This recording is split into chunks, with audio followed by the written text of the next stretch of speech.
Nazir Dafkaf. Bonjour à tout le monde, Shavua Tov. Aujourd'hui, je suis intéressé, si vous me permettez, de parler d'un sujet général qui concerne la Nézirut et même les Nedarim. C'est plutôt un sujet de Iyun, un très beau sujet que j'ai vu Shabbat, dans le Keilot Yaakov, Siman Bet de Masechet Nazir. Il va nous donner beaucoup de données de base pour essayer de comprendre qu'est-ce que c'est la Nézirut. Et donc, je ne pouvais pas m'abstenir de ne pas le dire. Ça ne concerne pas directement notre DAF, ça concerne le sujet de Nazir de manière générale. On a vu un cas dans la Gemara, on a vu plusieurs cas d'une personne qui essaie de prendre une Nézirut partielle, et la Mishnah déjà elle va nous dire que c'est quelque chose qui n'existe pas. Le bloc du Nazir, c'est ou tout ou rien du tout. Ça n'existe pas quelqu'un qui est Nazir que des raisins secs, ou que des pépins, ou que de ne pas pouvoir se couper les cheveux ou quelque chose comme ça. Donc on a vu que quelqu'un qui prend sur lui, il dit je suis Nazir que des raisins secs, il sera Nazir pour tout. Ou bien quelqu'un qui dit je suis Nazir, je ne veux pas me couper les cheveux, il prend le bloc du Nazir sur lui et il devient Nazir complètement. La même idée on retrouve à propos de quelqu'un qui dit je suis Nazir pour 1 jour, pour 3 jours. Alors il sera Nazir normal de 30 jours. Et c'est une halakha qui est claire, personne n'est collègue là-dessus. Et comme ça elle est tranchée dans le Rambam. Le Minchat Chinuch, dans la mitzvah Shin Samechet, il va relever un sujet très intéressant et c'est un sujet il y a beaucoup de quoi parler là-dessus. C'est Minchat Chinuch qu'on a dit rapidement dans l'introduction sur Masechet Nedarim. Et le Minchat Chinuch, il va poser la question suivante. On dit à propos de n'importe quel Nazir qui transgresse sa Nézirut, il prendra en général 2 malkot. Donc il va attraper, au lieu de 40 coups, il va attraper 80 coups. Pourquoi? Parce qu'il a fait ici deux avérotes. Première avéra, il a transgressé la Nézirut. Deuxième avéra, dans la Nézirut, il y a aussi la mitva générale de l'oyachel bevaro. Quelqu'un qui transgresse un éder qu'il a pris sur lui. Il y a ici le problème général de Nedarim. Et donc, il va prendre encore 40 coups à cause de cette chose-là. Et là, Minchat Chinuch, il se pose la question, quel est dit dans ce cas-là, un Nazir qui a dit je suis Nazir maintenant que pour 1 jour. Il est Nazir pour 30 jours. Ou bien je suis Nazir des raisins secs, il est Nazir complet. Et plus tard, il a transgressé sa Nézirut à propos des choses que lui-même, en ce qui lui concerne, il n'a pas prises sur lui. Par exemple, il a dit je suis Nazir pour 1 jour, et le 3e jour de la Nézirut, il a fait une avéra qui concerne la Nézirut. Est-ce que il va prendre aussi, dans ce cas-là, les 80 coups, 2 fois 40 ou pas? Quelle est la question? D'un côté, il est Nazir, et il a transgressé sa Nézirut, ça c'est clair qu'il doit prendre 40 coups. D'un autre côté, est-ce qu'on peut dire à cette personne, ici tu as transgressé ta parole et tu maintenant vas prendre encore 40 coups à cause de l'oyachel dvaro. D'un autre côté, lui dit moi en ce qui me concerne, j'ai pas pris sur moi cette chose-là. C'est la Torah qui m'a fait tomber quelque chose que je ne voulais pas prendre sur moi. Et donc, il n'y a pas ici un transgressement de la parole. Ça c'est la question que le Minchat Chinuch relève.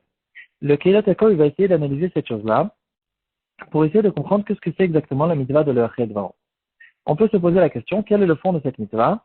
Et en fonction de ça, on pourra essayer d'analyser, d'essayer de réfléchir si dans ce cas-là, du Nazir qui a pris une Nézirut partielle et qui est devenu Nazir complet, est-ce qu'il y a le Lachel Varo ou il n'y a pas le Lachel Varo?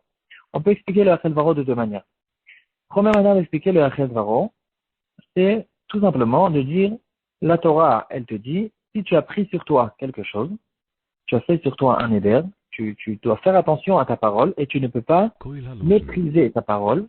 Et dans le sens, lo yachel dvaro, lo yachalel dvaro, comme la Gemara va dire, ne rends pas ta parole chouline, ne fais pas comme si que ta parole c'est du rien du tout. C'est quelque chose d'important, ne méprise pas ta parole et si tu méprises ta parole, tu prendras les 40 coups comme dans toute la avérote. Donc en fait, cette avéra consiste à dire ne méprise pas ta parole. C'est ça le lo yachel dvaro. La deuxième possibilité d'expliquer, c'est que non, le Achel Dvaro veut dire, la Torah, elle a fait reposer une interdiction, non seulement sur les choses que la Torah nous interdit tout le temps, comme le cochon, ou toutes sortes de choses, que la Torah nous interdit. Ici, la Torah nous interdit les actions ou les aliments que quelqu'un il prend sur lui de ne pas les manger. Maintenant, non seulement lui, il a pris sur lui, et là, la Torah l'a dit, ah, toi, tu prends sur toi telle et telle chose, maintenant, c'est moi qui t'interdis cette chose-là. pas qui t'interdit ta parole. Et la Torah, elle nous interdit cette chose-là. Donc, le Yachel Dvaro, qu'est-ce que ça veut dire? Qu'est-ce que c'est exactement le Yachel Dvaro? Ça veut dire toute chose qui a été interdite par la parole d'un juif, avec la force d'un éder, cette chose-là, la Torah nous l'interdit. C'est ça la formule. Et en fonction de ça, on pourra essayer d'expliquer le Safek du Minchas Chinuch. Le Minchas Chinuch, en fait, lui, il a compris comme la première explication. Le Yachel Dvaro veut dire ne méprise pas ta parole. Et donc, il dit au Minchas Chinuch, si c'est comme ça, moi, j'ai pris sur moi une zéroute de raisin sec. J'ai pas pris sur moi une zéroute de jus de raisin, par exemple. Maintenant qu'il va boire le jus de raisin, quelle est son interdiction? Quelle avéra il a fait? Il a fait ici la avéra de Nézirut. Il n'a pas fait une avéra de mépris de parole. Et donc ici, dira le Minchas Chinuch, il n'y a peut-être pas de le Yachel Dvaro. Si par contre on explique comme la deuxième explication, qui dira que toute chose qui a été interdite par la parole d'un juif, cette chose-là, la Torah nous l'interdit. Dans ce cas-là, on dira que quelqu'un qui a pris une zéroute partielle, finalement, la force de sa parole lui a fait reposer sur sa tête, sur lui, une zéroute entière.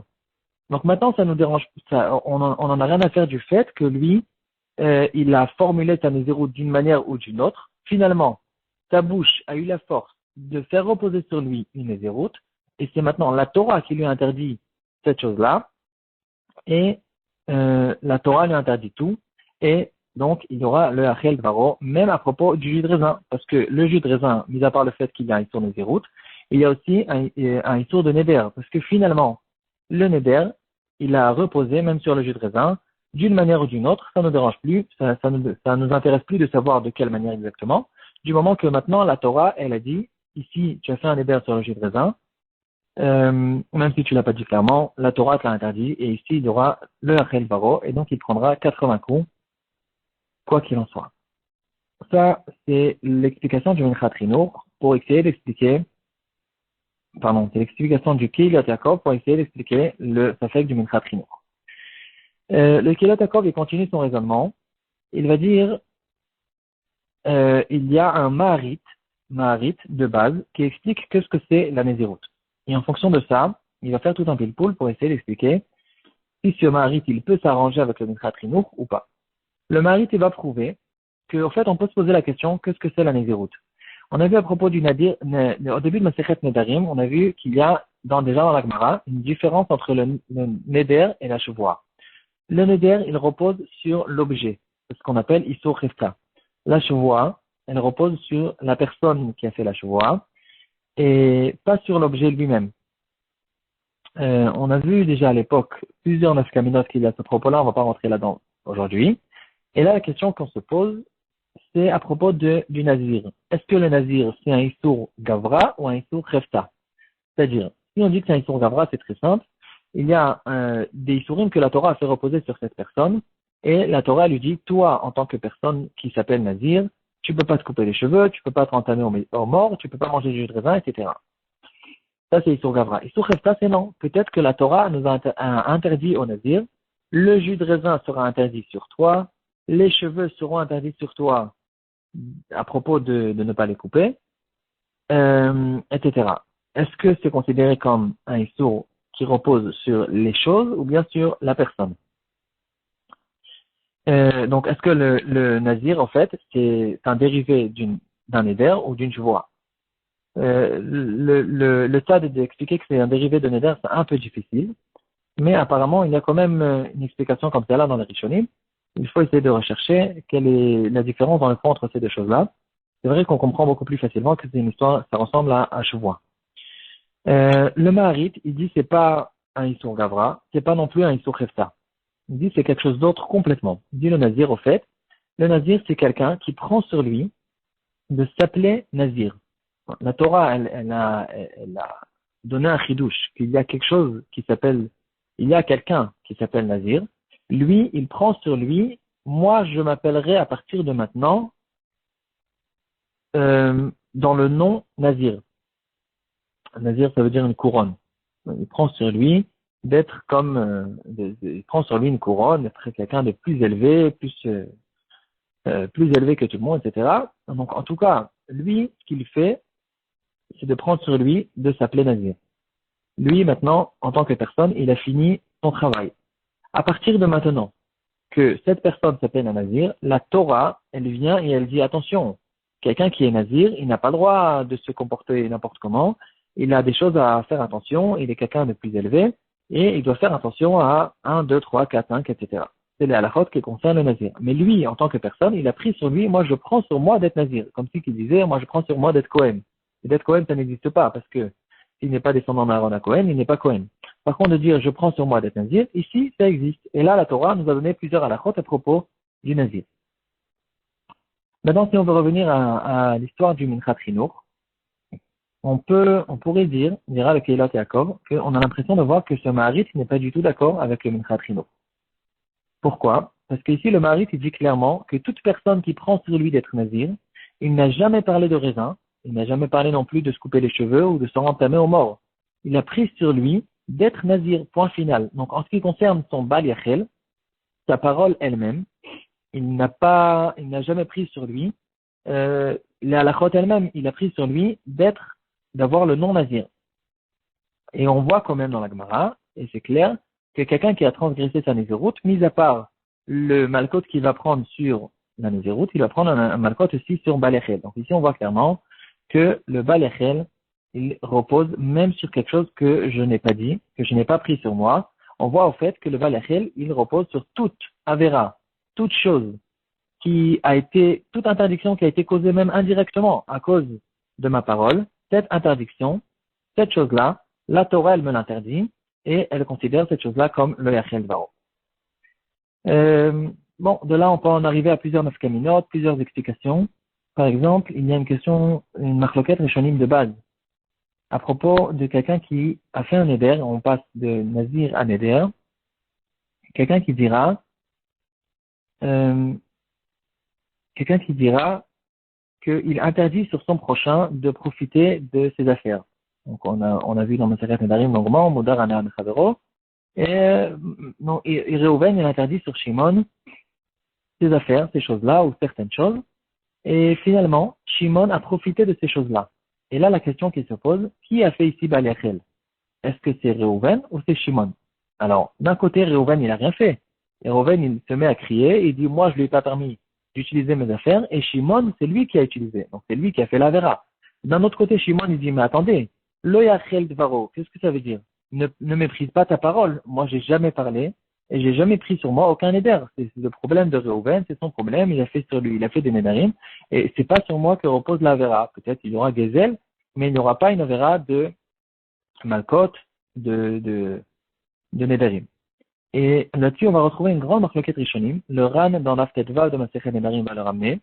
Et le Ramban, il dit effectivement, c'est lui, Shimon, donc la deuxième personne qui a été interdit de profiter des affaires de Reuven, lui, il ne peut pas faire, il n'a pas d'interdiction de le Hachel Varo, parce que, encore une fois, il n'a pas parlé, il n'a jamais pris sur lui un éder. Et Reuven non plus. Il ne peut pas avoir le Hachel Varo dans ce cas-là, parce que Shimon, il a pris ces choses sans permission. Si par contre Réhouven, il va lui proposer de ces choses-là, c'est que dans ce cas-là où on dira que Réhouven, maintenant, il a méprisé sa parole et il a fait la vera de l'Achel Varo. Les autres Rishonim ne sont pas d'accord, ils diront que le Loyachel Varo peut reposer même sur quelqu'un d'autre, même sur Shimon. Ici, on peut dire très facilement, cette marloquette Rishonim dépend de l'explication qu'on a dit au début à propos du Loyachel Varo.